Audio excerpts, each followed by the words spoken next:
Welcome to Fandom Discourse Rewind 2020. So 2020's been, we know how this year's been. And when it comes to fandom discourse and fantis causing trouble, unfortunately not much has changed from last year. In fact, I think the state of fandom was a bit more chaotic this year because of everything going on. The pandemic resulted in people being at home more and therefore on the internet more. And once the boredom and cabin fever set in, that resulted in more frequent harassment campaigns, a lot of bad repetitive takes, some new insults for fantis to throw at shippers, and just a lot of messed up BS in general. Now, if you somehow stumbled across this video and have no idea what I'm talking about or what fantis are, check out my Fandom Discourse 101 video first, and hopefully that'll explain some things. Anyways, just like how last year I counted down some situations that were caused by antis, I'll be doing that again this year. I'll be counting down 10 instances of fantis behaving badly as voted by my Twitter followers. Same disclaimer as before, I will be censoring the names in most screenshots. Some I'll have to leave uncensored just to make it easier to follow or to provide more context. Please do not bother anyone mentioned in this video. Thank you. So let's begin. Number 10. Fantis and anime dude bros harassing shippers side by side.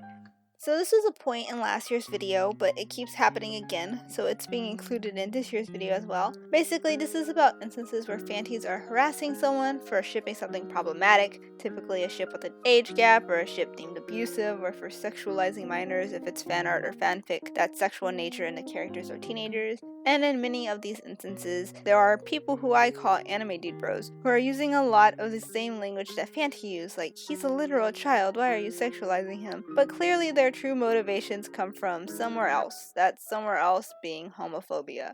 Occasionally, you'll see these anime dude bro types joining in on the harassment of a fujoshi or someone who's drawing not safe for work of two male characters, but they're not always consistent. They'll be saying things like, "They're children, what's wrong with you?" on ship art of two guy characters, but then they'll like or retweet lewd or straight up not safe for work fan art of girl characters that are from the same anime and are the same age as the guy characters.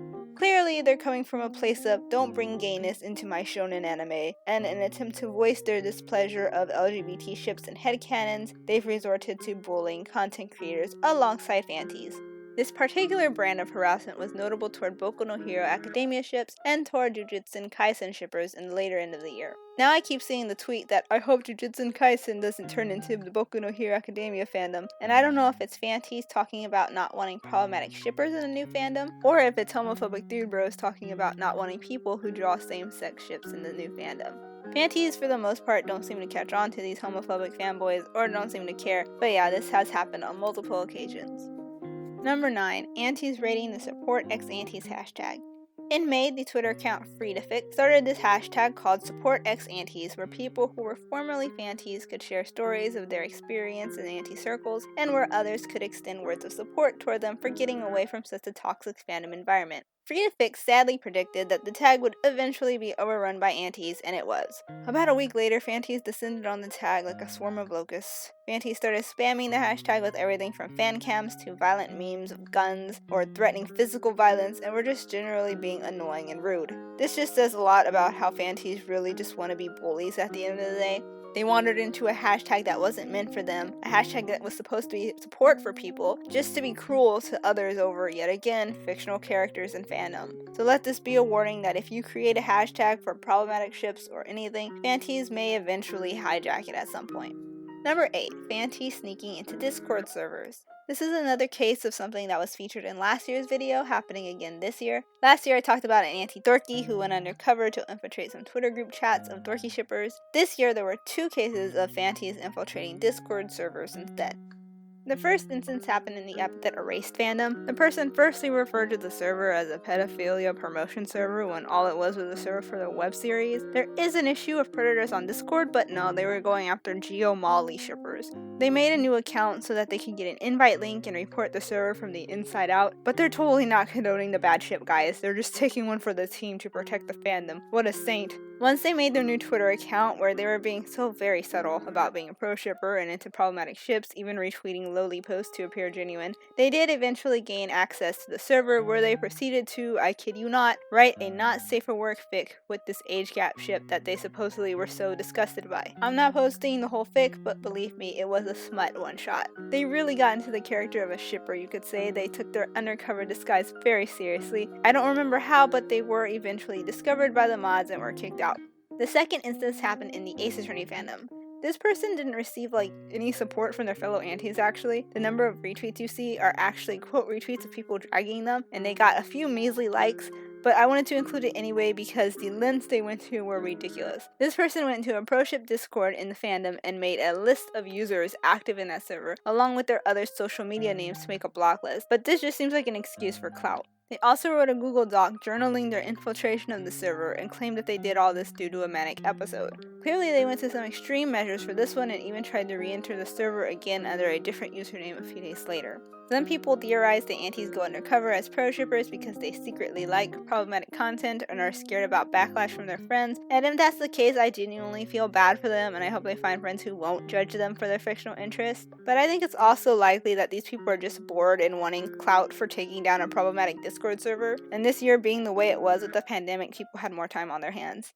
The next two situations in our countdown are actually a tie. They got the exact same number of votes. So, number 7/number 6, the reaction of fantis to AO3 being blocked in China. At the end of February, the popular fanfic site Archive of Our Own, also known as AO3, was blocked in China. There are multiple possible explanations for why this block occurred. Initial reports indicated that fans of an idol didn't like that people were writing fanfic of him, so they reported the site to the Chinese government under the claim that it was hosting pornographic content that harms minors, though this seems unlikely to be the reason for the block. There are other reports that China was set to block AO3 anyway because of a new set of internet regulations that kicked in at the start of March, and this one appears to be the most likely explanation.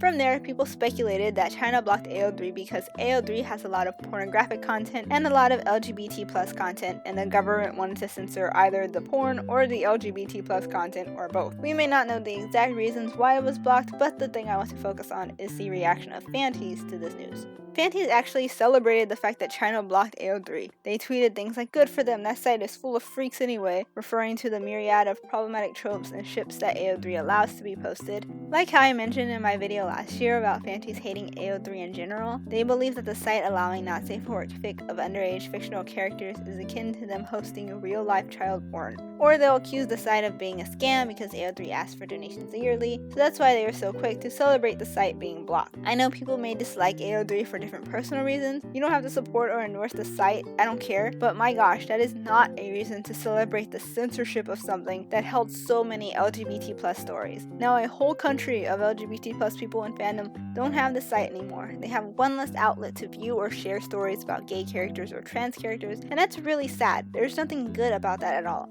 On to our next incident in the countdown, which again is a tie. We have number 6/number 7, antis discover a new tactic, using racial slurs. Around October, people started noticing that antis would make accusations of racial slurs in arguments, seemingly out of nowhere. Someone would be defending their ship, and an anti-shipper would say, "Did you just call me a slur?" when the person clearly didn't. In some cases, they get their friends to dogpile and make similar false accusations too. Clearly, with this new tactic, antis are just trying to make people uncomfortable. It's jarring to have both an accusation and a slur thrown in your face suddenly, so antis probably did this to make people feel uneasy or to try to derail the conversation. They also seem to think that it's funny or a joke. It's not always a direct slur either. Sometimes it's other forms of racism, like replying to a black person with monkey emojis, or replying with "I'll bomb your house" in Arabic. They say that they're allowed to say these slurs because they're of the same race, so they're just reclaiming that slur or insult, but that's not reclaiming a slur. You're just falsely accusing someone of calling you a slur. But yeah, that seems to be a new tactic that they picked up for some reason. I don't know how their brains work. And that is the first half of Discourse Rewind 2020, because I'm unable to upload videos that are longer than 15 minutes. So click on the screen or in the description for a link to part 2, and I'll see you there.